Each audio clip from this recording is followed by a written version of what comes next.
राम मंदिर जाने के लिए 31 साल बाद हटाई गई यातायात प्रतिबंध की बेड़ियां 1992 के बाद से हुई थी सख्ती। रामनगरी में लंबे समय से कदम दर कदम जकड़ी यातायात प्रतिबंध की बेड़ियां अब काफी हद तक हटा दी गई हैं।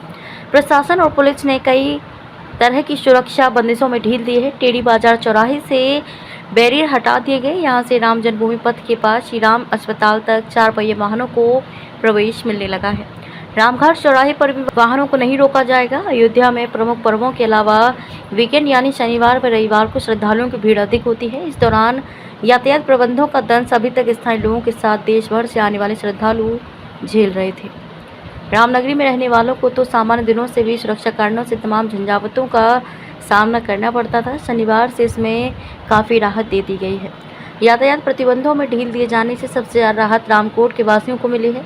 पहले टेढ़ी बाजार बैरियर व गोकुल भवन बैरियर पार कर वहीं वाहन जाते थे जिन्हें विशेष अनुमति होती थी या फिर जिनके पास येलो जोन का पास हो।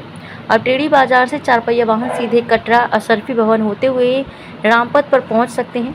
हालांकि उनवल बैरियर से राम जन्मभूमि की ओर 4 पहिया वाहनों का प्रवेश अभी भी प्रतिबंधित है। इधर वही वाहन जा सकेंगे जिनको कंट्रोल रूम से जाने की अनुमति दी गई हो। रामघाट चौराहे से भी 4 पहिया वाहनों का प्रवेश अभी तक प्रतिबंधित रहता था, लेकिन शनिवार से यहाँ सुगम आवाजाही शुरू हो गई।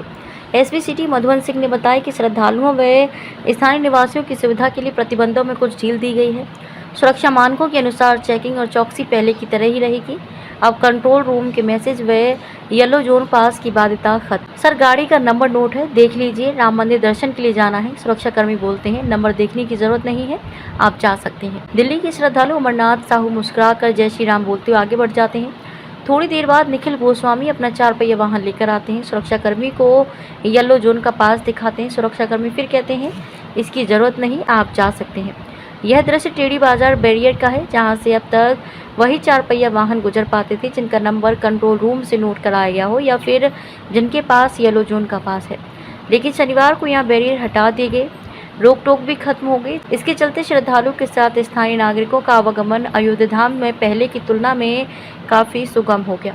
1993 में बने एक्ट के बाद रामकोट में बढ़ गए प्रतिबंध। 6 दिसंबर 1992 की घटना के बाद रामकोट में प्रतिबंध बढ़ा दिए गए थे। इसके बाद 1993 में अयोध्या एक्ट बनाया गया, जिसके बाद प्रतिबंधों में और इजाफा हो गया।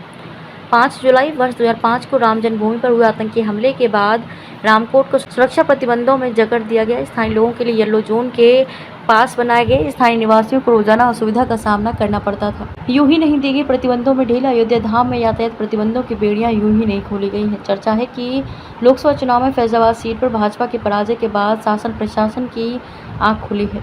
भाजपा की पराजय के बाद से अयोध्या वासियों को सोशल मीडिया पर कोसा भी जा रहा था। उसके बाद रामनगरी के साधु संतों ने प्रतिक्रिया भी दी थी। संतों ने भाजपा की हार का एक कारण अयोध्या में बेवजह के यातायात प्रतिबंधों को भी बताया था। महंत अवधेश दास कहते हैं कि रणनीतियां बनाने में शासन व प्रशासन से चूक हो गई।